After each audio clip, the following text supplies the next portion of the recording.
Assalamualaikum warahmatullahi wabarakatuh. Waalaikumsalam warahmatullahi wabarakatuh. Wassalatu wassalamu ala asrofil anbiya'i wal mursalin sayyidina wa maulana Muhammadin wa ala alihi washabihi ajmain amma ba'du. Dulur-dulur baiko dimanapun berada, mudah-mudahan panjenengan semua selalu diberikan kesehatan oleh Allah. Amin. Ya, baik keluarganya, sanak saudaranya, keluarganya, anak istrinya. Dan tak lupa kami juga mendoakan panjenengan semua supaya istilahnya rezekinya dilancarkan oleh Allah, dimudahkan oleh Allah ya. Oke, dulur-dulur, pada malam hari ini kita ngobrol-ngobrol santai di tengah areal persawahan. Iya, ya. Tengah lapangan kita ngobrol-ngobrol santai. Mungkin ada beberapa hal yang mungkin ingin disampaikan, monggo nanti kita ulas.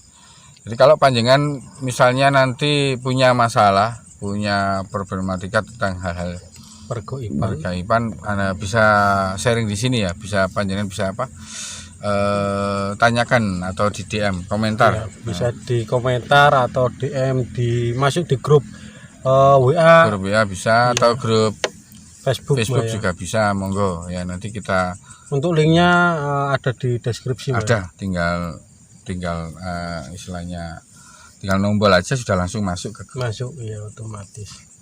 Oke, ada mungkin pertanyaan mungkin. Ya Mbak Eko, ini ada beberapa pertanyaan ya dari mungkin subscriber yang bahkan pasien yang pernah Mbak Eko tanganin ya sebelumnya. Perihal persantetan ya dulur ya. Sebelum disembuhkan Mbak Eko, sebelum minta tolong ke Mbak Eko kan ada beberapa kali kan minta ke, bisa dibilang tokoh agama atau ahli ruqyah dan lain-lain. Dari beberapa tersebut kok gimana Mbak Eko? Yang lainnya nggak berhasil, Mbak Eko sendiri berhasil, memang cocok-cocokan atau gimana? Ya jadi begini, yang saya garis bawahi, saya tidak bisa menyembuhkan. Iya. Satu ya, ini dulur-dulur ya, saya bukan dukun. Jadi bukan dukun. Saya tidak bisa menyembuhkan karena saya juga bukan dokter ya. Iya. Cuma kemarin itu memang saya dimintai bantuan.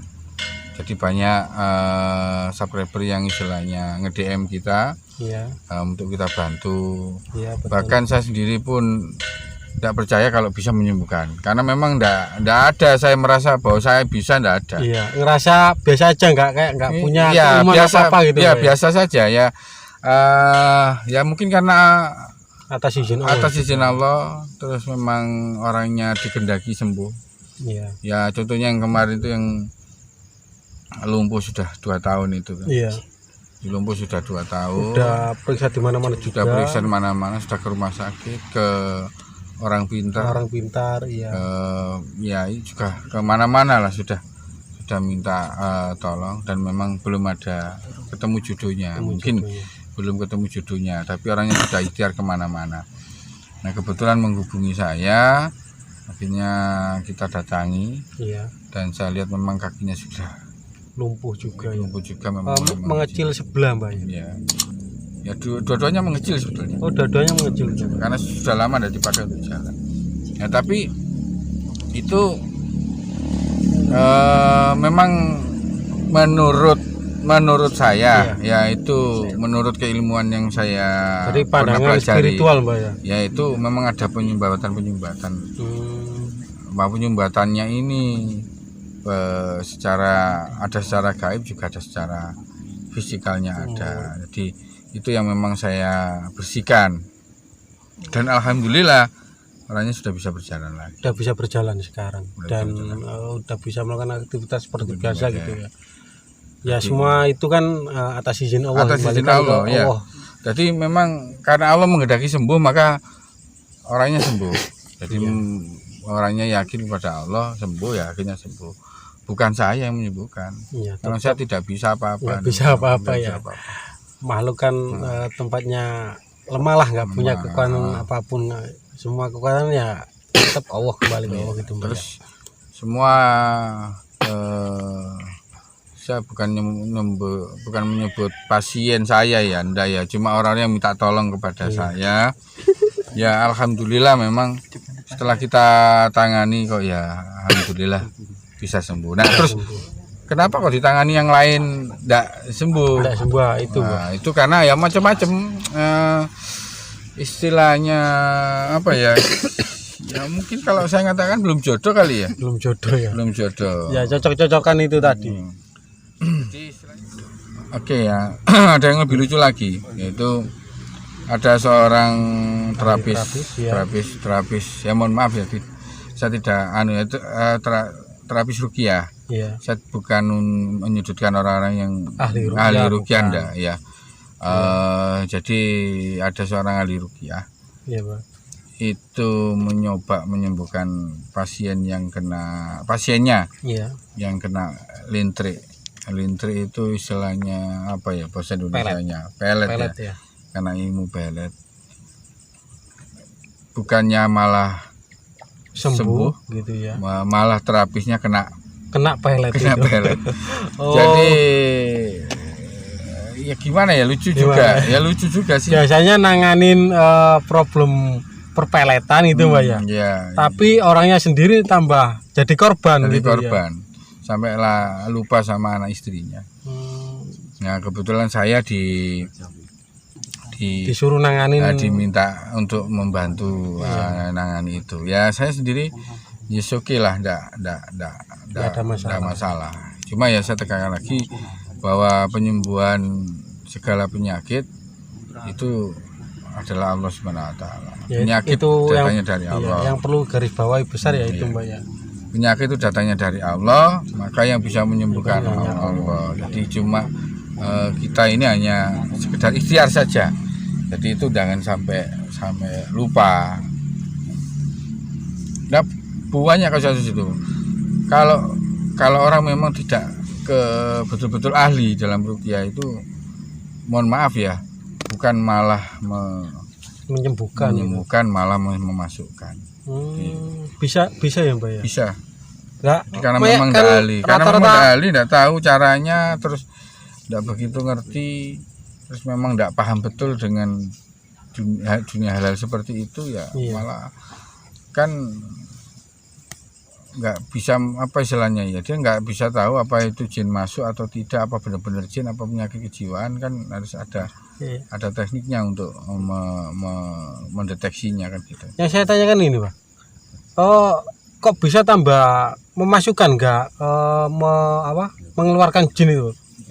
Kan ruqyah sendiri kan dari ayat-ayat, diambil dari ayat-ayat ada Quran. Oh ya, memang ada, bahkan amalan-amalan yang memakai ayat suci Al-Quran dibaca sekian-sekian itu kan memang kadang-kadang malah mendatangkan. Oh, tambah mendatangkan. Iya, itu. Jadi kalau memang bukan mengusir jin yang ada di situ gitu. Jadi memang ya itulah, seperti kalau bukan ahlinya kan sama seperti pisau, kalau yang menggunakan bukan ahlinya kan bukan malah dibuat untuk malah bisa mengiris tangan.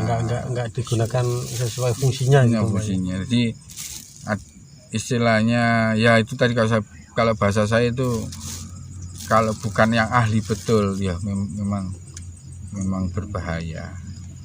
Jadi tapi bukan saya menyudutkan orang-orang terapis ruqyah, tidak. Yang ahli ruqyah yang canggih-canggih itu ya banyak juga yang ahli, dan memang saya akui ya just juga karena apa, spiritualnya sudah bagus, terus ininya sudah betul-betul mantap, secara tidak langsung dia sudah mempunyai energi power. Kalau bahasa kita itu sudah mempunyai power, tanpa dia sengaja. Nah, power siapa yang memberikan? Yang Allah Subhanahu wa taala. Nah, semacam itu. Dua Pak, pertanyaan saya Mbak, untuk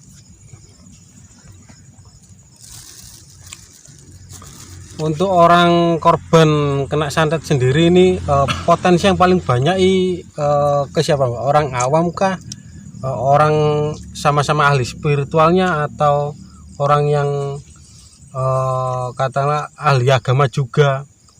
Karena kan banyak juga Mbak ya, orang ahli agama bisa dibilang ustadz lah kena santet juga, padahal kan orangnya kan bisa dibilang alim, wawasan dalam agamanya bisa luas lah seperti itu. Jadi bisa saja.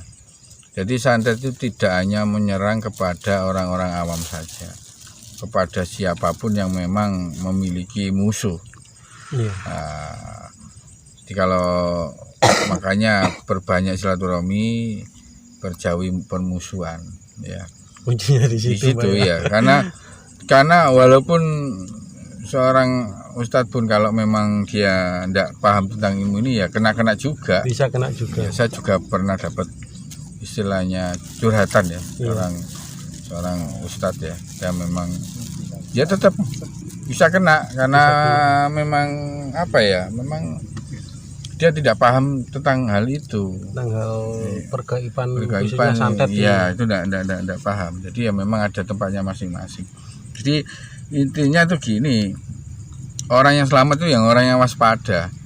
orang yang waspada. Orang yang waspada. Waspada dalam apa ya?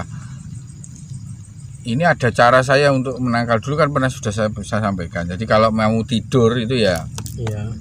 kalau bahasa saya itu kan mandi ayat. Iya. Di mandi ayat itu ini sunnah juga. Jadi insya Allah kalau kita melakukan ini Dapat pahala juga. dapat pahala juga, dan kedua Dapat perlindungan dari hal-hal gaib lah hal intinya. gaib. Jadi dibacakan surat Ikhlas, Falaq, Nas, terus ayat kursi, Al-Fatihah, ditiupkan di Telapak tangan, tangan, ya. diusap-usapkan ke seluruh badan. Seluruh badan. Itu dibaca sampai 3 kali, setelah itu doa tidur terus tidur. Itu udah pernah dulu sama Mbak Eko ya di konten video-video sebelumnya.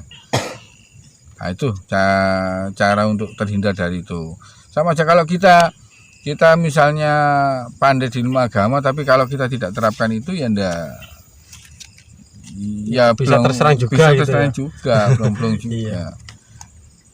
Jadi semacam itulah, kira-kira seperti itu. Jadi kalau seperti ini Pak, kayak orang kena santet ya, ada yang datang ke ustadz itu ya, bacaan Quran juga ya, belum tentu bisa menyembuhkan itu ya. Belum. Jadi makanya kalau penyembuh itu kan kembali kan, yang bawa penyakit itu kan Allah, maka penyembuhnya adalah ya Allah juga. Allah Jadi juga. mintanya kepada Allah. Nah ini kalau mintanya ini salah juga ya tidak bisa sembuh, berarti Allah tidak mengendaki. Tapi istilahnya gimana ya, yang jelas harus tetap berikhtiar untuk kesembuhan itu. Untuk yang belum ketemu jodohnya, berobat, dia jangan putus asa. Iya. Karena kita nggak tahu penyembuhan itu datangnya dari mana. Iya. Ini tetap berusaha. Nah, semacam itu. Oke, mungkin masih ada lagi. Mungkin cukup ya Mbak Eko ya. Oke, 15 menit Pak, iya. lumayan. Oke, Dr. Mbak Eko dimanapun berada, itulah obrolan kami singkat Iya. ya. Mudah-mudahan apa yang kami sampaikan ini bisa memberikan inspirasi, edukasi, ya. dan juga bisa memberikan istilahnya manfaat ya, Iya. terutama dalam hal-hal Pergoiban. pergoiban. Dan satu mungkin pesan saya Mbak ya. Jadi dalam ilmu pergoiban nih mungkin gini ya, Ustadz, Kiai, ahli rukyai ya belum tentu bisa menangani hal kemistisan pergoiban gitu Mbak. Ya, benar. Karena mungkin beda pakem gitu Mbak ya. Ya, beda. Orang ahli agama itu khususnya ya cocoknya hal agama kayak ngajar ngaji atau keilmuan dalam keagamaan seperti itu Mbak ya. Untuk pergoiban sendiri mungkin ya pakemnya ada sendiri gitu ya. Orang yang ahli spiritual untuk tenaga dalam atau yang lain-lainnya seperti itu. Mungkin ya untuk pergoiban khususnya ya kalau punya problem pergoiban ya larinya ke orang ahli spiritual seperti itu. Jadi ya, dan itu kemungkinan juga ada yang Ustadz juga ahli spiritual juga banyak. Ya, yang ahli spiritual juga banyak. Juga banyak ya. Jadi yang memang biasanya orang yang disebut tadi spiritual itu sebetulnya kita ungkap lagi lah ini, kita tambah lagi nih. Iya. Jadi orang-orang yang spiritual itu orang yang betul-betul gini ya, istilahnya dia punya apa ya, dia suka mendekat diri kepada Allah.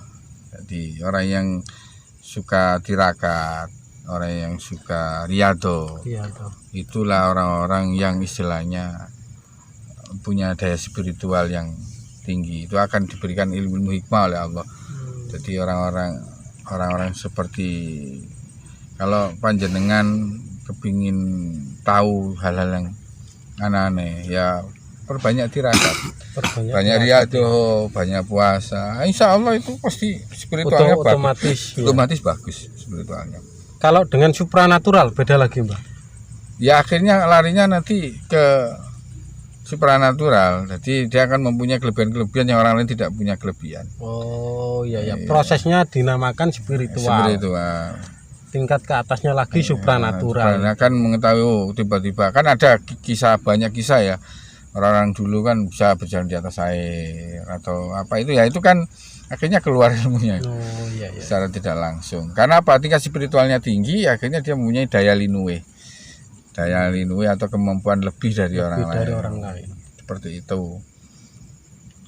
Ya mungkin cukup, Mbak ya. Sekarang cukup. Oke, dulu ya. Kalau panjangan punya pertanyaan bisa di-sharingkan, saya ulangi lagi. Ya. Nanti kita coba kita ungkap, kita sharekan di video ini. Mudah-mudahan ya segala apa yang, kalau ada salahnya itu murni dari kami. Dari kami. Ya. Kalau ada salahnya jadi apa yang kita sampaikan itu murni dari kami. Kalau ada benarnya semata-mata itu benarnya dari Allah Subhanahu wa Ta'ala. Oke, sampai ketemu di konten baik berikutnya. Wassalamualaikum warahmatullahi wabarakatuh.